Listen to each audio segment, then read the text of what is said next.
1 KG టమాటా చట్నీకి కావాల్సిన పదార్థాలు: 1 కేజీ టమాటా ముక్కలు, 50 గ్రాముల పచ్చిమిర్చి తరిగిన పచ్చిమిర్చి ముక్కలు, 1 కట్ట తరిగిన పుదీనా, 1 కట్ట తరిగిన కొత్తిమీర, 2 టీ స్పూన్ల నూనె, కొన్ని ఎల్లిపాయలు, ఉప్పు రుచికి సరిపడా, 50 గ్రాముల చింతపండు, పసుపు చిటికెడు.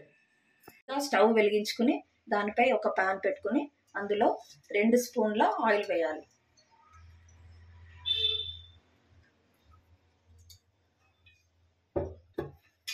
నూనె వేడెక్కిన తర్వాత టమాటా ముక్కలు వేసుకోవాలి. కట్ చేసి పెట్టుకున్న టమాటా ముక్కల్ని నూనెలో వేయాలి.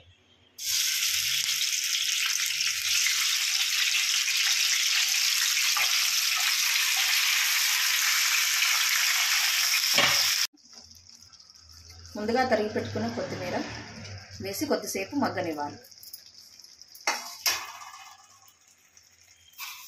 రుచికి సరిపడా ఉప్పు,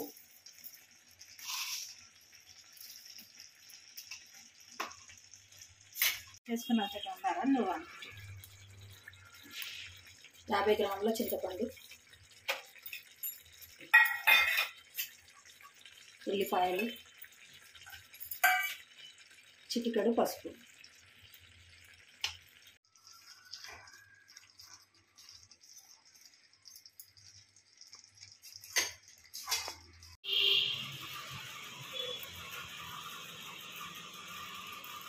చల్లారాక మిక్సీలో వేసి మిక్సీ పట్టుకోవాలి. అయిపోయింది. పోపుకి వేసుకుందామా?